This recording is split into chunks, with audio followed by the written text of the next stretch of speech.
That the current system, as imperfect as it is, can still afford the people some degree of choice as opposed to no choice at all, which in effect you are advocating by asking people to mail their ballots to foreign embassies and international organizations. First of all, let's not forget that Iran is a signatory of the Interparliamentary Union. Isn't Iran also a signatory to the NPT, or for that matter, the Charter of the United Nations? But it does violate human rights. It does not respect its own signature to the NPT. It certainly doesn't recognize a signature to the Interparliamentary Union. But I think the issue of NPT is quite different from the issue of elections, isn't it? Because the NPT issue was highly politicized, and as of now, we still don't have any proof that Iran is indeed violating that treaty, as you pointed out. There are suspicions, but those suspicions have never been substantiated. But back to the issue of elections, where I really want to focus. You mentioned that Iran is really an outlier here, but when I look around the globe, I cannot find a single Western country that has fully transparent and free elections. So why to hold Iran to such a high standard that no other country complies with?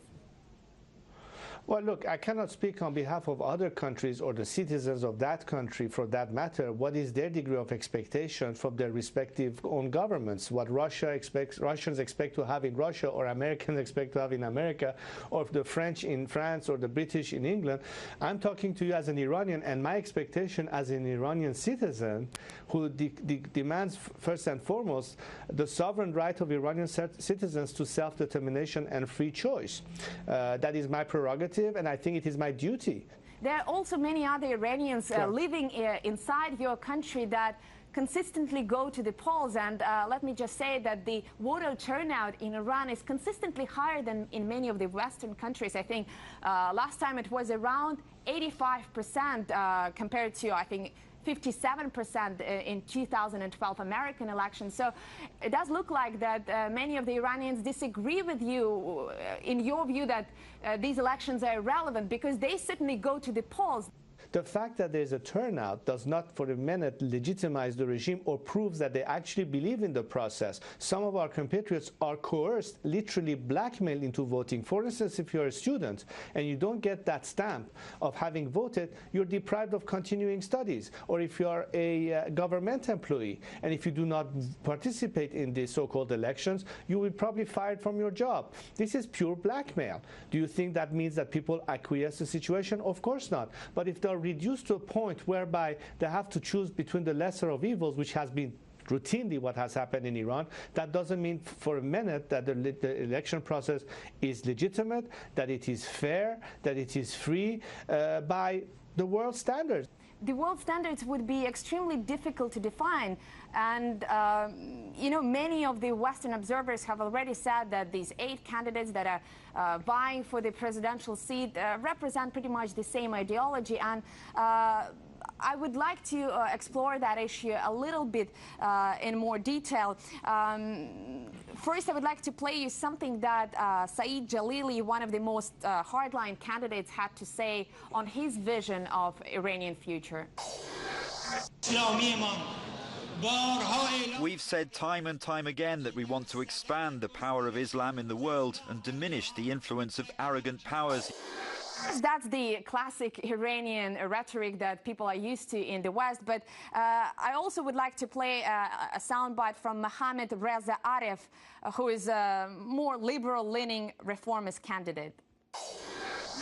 We can establish very good relations with the world, and drawing on those good relations, we can pressure the West, and especially America, to resolve the nuclear issue.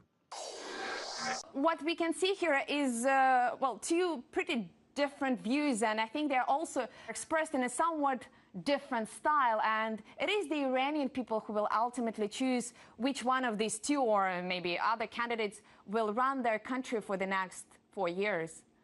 Haven't we forgotten that the regime is pre-screening and filtering the candidates, and all that remains through that filtering are a loyal opposition who are there to preserve the system and not necessarily change it in favor of the demand of the grassroots? Absolutely, but even after that screening, those candidates are representing pretty different views. You cannot really claim that they are all the same. They show quite a divergence when it comes to their vision of the future of Iran, of how Iran has to deal with foreign powers. So again, there is a choice there, a limited choice. I agree with you, but still a choice. Who do you think makes the final decision in that country? Well, right I hope the Iranian people. Isn't it the supreme leader? Isn't it Mr. Khamenei? The real reason why this regime is continuing on this track is basically to claim legitimacy in the eye of the international community by simply pointing to the fact that, well, we have elections here. Do I understand you correctly that the main thing that prevents us from calling these elections free and fair is the existence of the vetting process? Is that right? It's one of the obstacles, of course. But if you look at the constitution of this regime, the fact that there's no instance that either through legislation or through elections or through candidates that could in fact challenge the very system itself, and all of this is impeached, blocked, screened, refused, it doesn't leave room for any possibility of change from within. Let's try to be impartial here. And if we look at the American system, for example, and the reason I bring up the American system, because as far as I understand, you reside in the United States these days, the ability of the U.S. presidential candidates to challenge the American system is close to zero. And mind you, that the United States too has its vetting process through the primaries, through the electoral college system, which can override the popular vote. So if we accept that for example, the electoral college system in the United States is this outdated American peculiarity, why shouldn't we recognize the existence of the Guardian Council as an Iranian peculiarity? Look, I don't think it's a question of peculiarity. It's a question of the definition of freedom and self-determination and the free thinking and free voting and fielding free candidates. I'm not going to compare systems with one another. The electoral process is indeed different in France in comparison to perhaps Britain or perhaps Russia or in fact the United States, as you saw placed.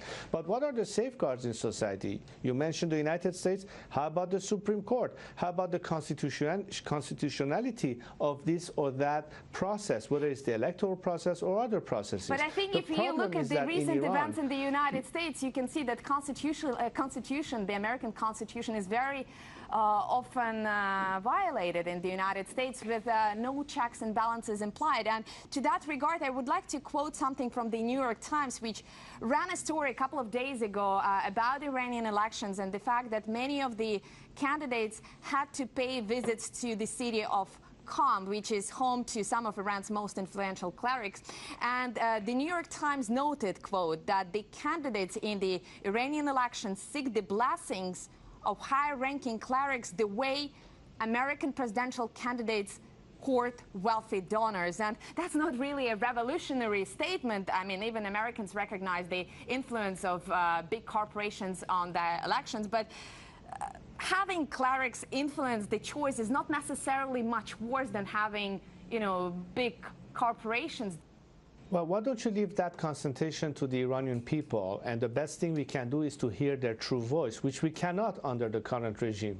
There's no freedom of expression. There's no freedom of the press. There are political prisoners. So therefore, why speculate? You haven't been to your own country, to Iran, I mean, in 35 years. So if you accuse me of speculation, I wonder how you assess the mood on the ground, because... I'm not. Am I? Have I speculated?